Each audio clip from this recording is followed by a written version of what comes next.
오늘 하나님께서 우리에게 주신 말씀은 고린도전서 1장 22절부터 25절까지 말씀입니다.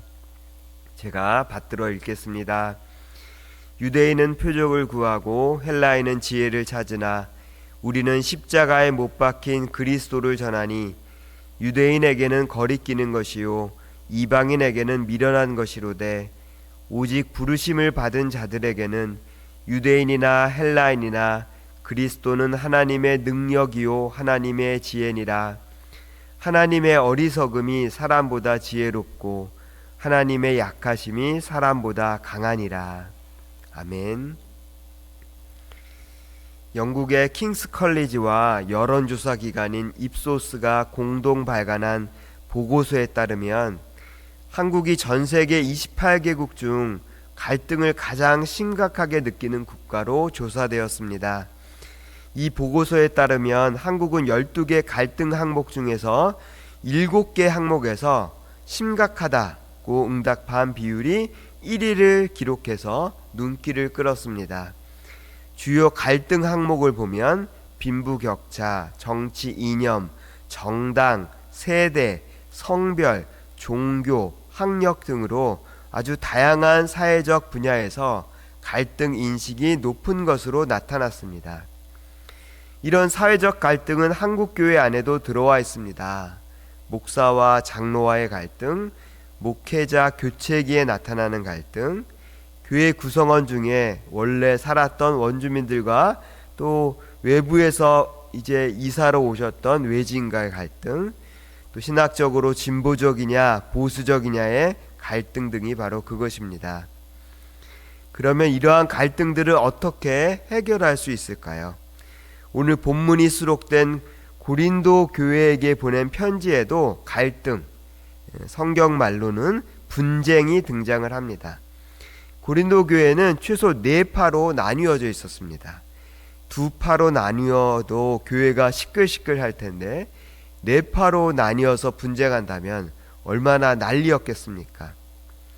이들은 주로 자신들이 좋아하는 스승에 따라서 분파가 형성되었습니다.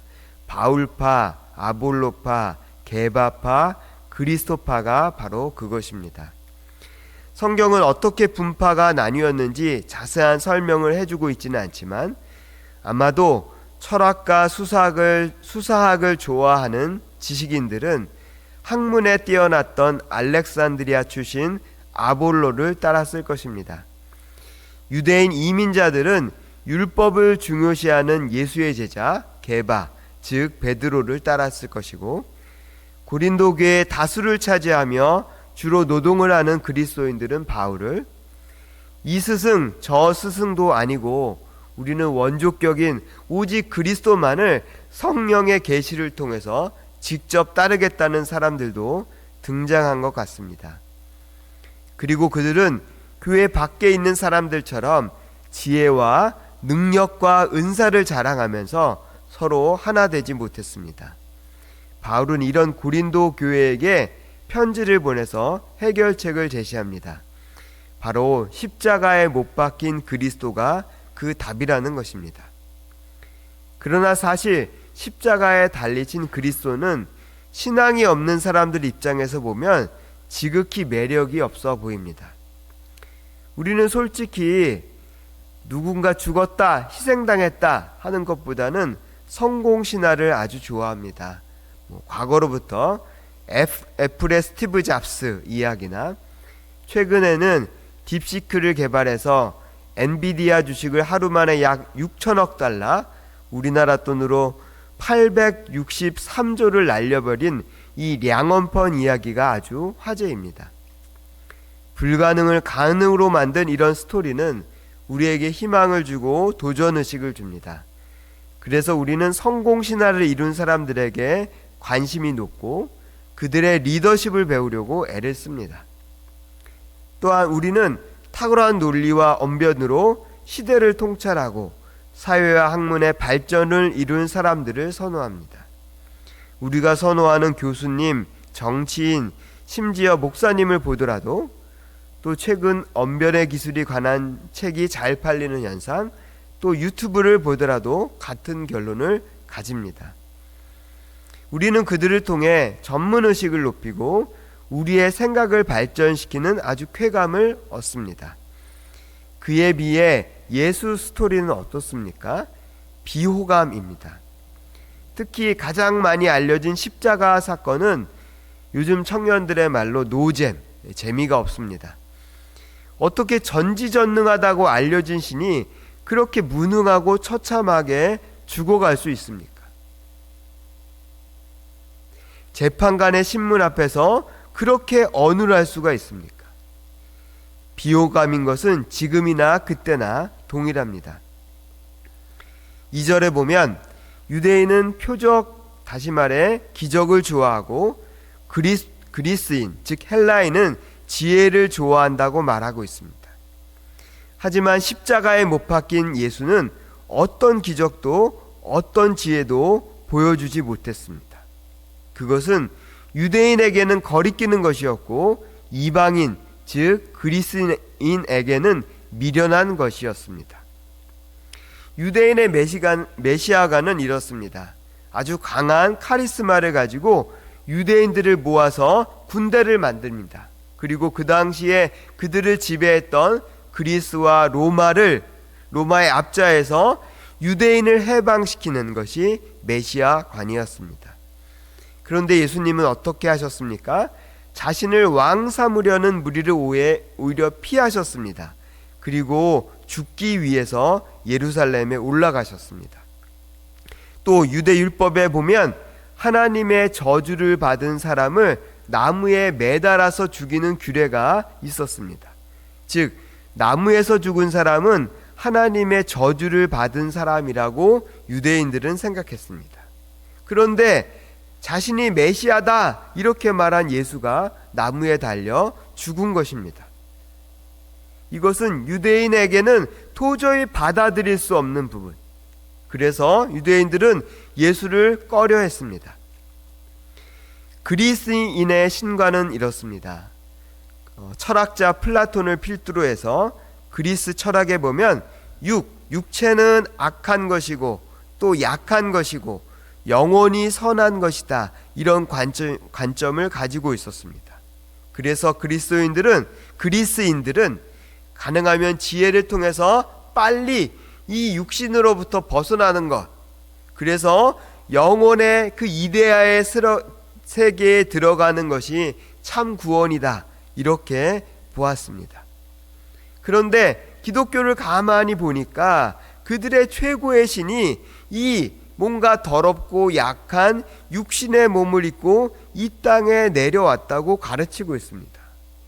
그리스 헬라 철학의 입장에서는 그것이 얼마나 미련한 짓이겠습니까? 육신을 입은 신은 그들에게는 아주 저급한 신이었습니다. 그러니 이 십자가의 사건은 헬라 그리스인들이 보기에는 엉망진창인, 잘 이해가 되지 않는 그런 스토리였습니다. 그러나 성경은 말합니다. 세상의 어떤 지혜도 우리를 하나님의 심판에서 구원해 주지 못한다. 오직 십자가를 통한 대속, 남의 죄를 대신하여 벌을 받아 죄값을 지불하는 이 대속만이 우리를 살릴 수 있다. 따라서 십자가의 복음은 영원한 생명에 대해 알지 못하는 자들에게는 미련한 것이지만 구원받기 원하는 자들에게는 이것이야말로 하나님의 능력이요 지혜다. 신이 인간의 무력 앞에 한없이 약하고 인간의 변론 앞에 한없이 어눌한 것이 이 십자가의 스토리이지만 십자가만이 인간의 근원적인 문제인 죄를 해결할 수 있습니다. 하나님의 어리석어 보임이 사람보다 지혜롭고 하나님의 약하심이 사람보다 강합니다. 이제 이해가 되십니까? 분쟁의 해결책으로 바울은 왜 이 십자가에 못 박힌 그리스도를 이야기할까요?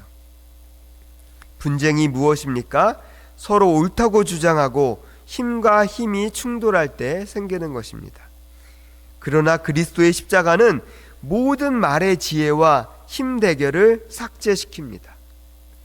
십자가에 달리신 그리스도에게는 오직 사랑과 희생, 낮아짐과 섬김만 있을 뿐입니다.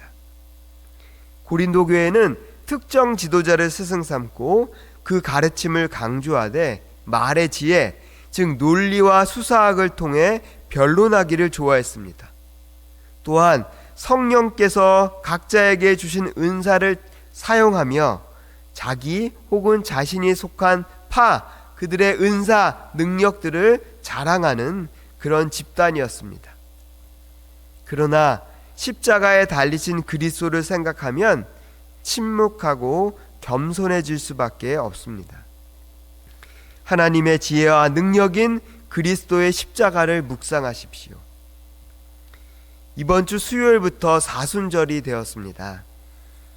이제 자기 자랑과 분냄을 멈추고 십자가를 묵상하면서 십자가에 달리신 예수를 자랑하는 하루가 되기를 주님의 이름으로 축원합니다.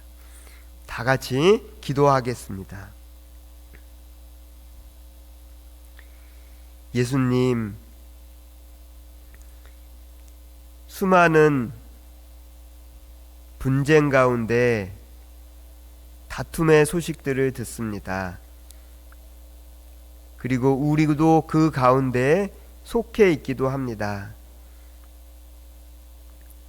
오늘 하나님께서 저희들에게 주신 이 십자가의 말씀들을 생각하며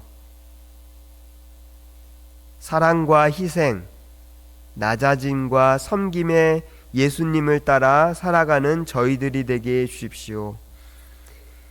우리가 보이기에는 어리석어 보이고 약해 보이지만 십자가에 달리신 그리스도야말로 하나님의 지혜이며 하나님의 능력임을 고백하는 하루 되게 해주십시오. 예수님 이름으로 기도드렸습니다. 아멘.